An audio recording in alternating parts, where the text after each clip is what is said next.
So when we look at the relationship between elasticity and revenue, our real focus becomes looking at elasticity and marginal revenue. Remember, marginal revenue is the change in total revenue as we change the amount that we sell. So we can say this: marginal revenue, MR, is equal to the change in revenue, R, divided by the change in Q. That's just the basic marginal revenue. Remember, we use marginal revenue for a lot of things, primarily to find where the optimal output is for the firm. We look for where marginal revenue equals marginal cost, and we'll get to that at some point. But when we look at marginal revenue, when we look at this relationship, we can break this equation down to make it a little bit more useful for us. So one of the first things that we do is we take this equation and we transform it. We say that this particular relationship, price is a function of quantity, and we're going to take that and add it to a little equation here. We're going to have the change in price as a function of quantity. So basically we're looking at this as our inverse demand function, and we're going to have the change in quantity below, and we're going to multiply that times quantity. Now just a point of reference here, just a point of remembrance, as we put this Q in parentheses next to the P, this is price as a function of quantity, and this is a change in price as a function of quantity. This Q is the change in quantity, and this Q is the actual quantity. Now, we're going to stop with that for a moment and go back to a linear demand curve. Okay, a linear demand curve, sort of in a generic form, is going to look something like this.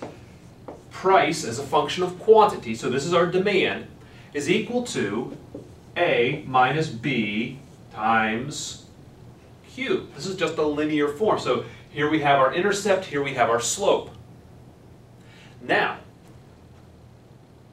the slope of any line is really just things that are changing. So the slope, again, of any line is simply the change in one variable over the change in another. And in this case, what we're looking at is the change in P over the change in Q.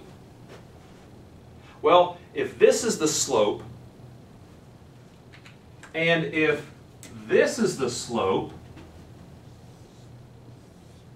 then those two things are equal to each other. And that means we have an opportunity to rewrite our equation a little bit more. So, let's start to put some of these pieces together. The marginal revenue, again, is the change in R over the change in Q. And we have this equation over here set up so that price as a function of quantity plus change in P over the change in Q times quantity can actually be rewritten to say this: marginal revenue is equal to price as a function of quantity plus B, which is our slope. In this case it's a minus B, a slope from our demand equation, times the quantity itself. All right, now we've got something that we can work with a little bit more formally. If we take this part of the equation right here and substitute this stuff in for it, well then our marginal revenue equation becomes sort of at our final point, A minus BQ, which we get from our demand equation, which is this right here, minus BQ again, which is what's left over as we've simplified things here. So we can even boil this down a little bit further to say that marginal revenue is equal to A minus 2 BQ. And you may be saying it to yourself at this point, who cares? Well, here's why you should care. There's actually a good reason why you should care. This equation looks an awful lot like our original demand equation. Let's get some of this stuff out of the way.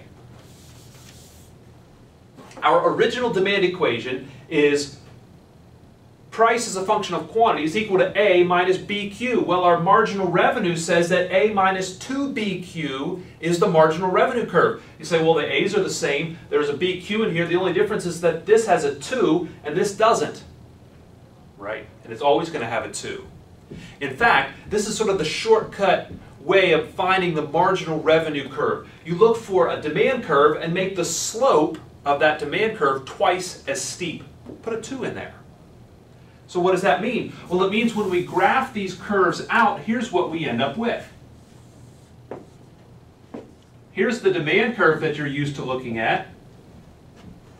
That's the A minus BQ line. Well, the marginal revenue curve is going to take this angle and it's going to bisect it because it's twice as steep. It's going to do this. And here's our marginal revenue curve, and this is our A minus 2BQ line. So what does that mean? Well, it means this. If you're given a demand curve and you want to find out what marginal revenue is, you just make it twice as steep.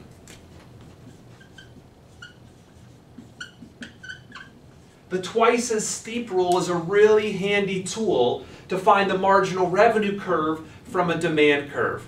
We went through the math to develop that to show you where that comes from, but in simplified form, just make the demand curve twice as steep and you've got your marginal revenue curve.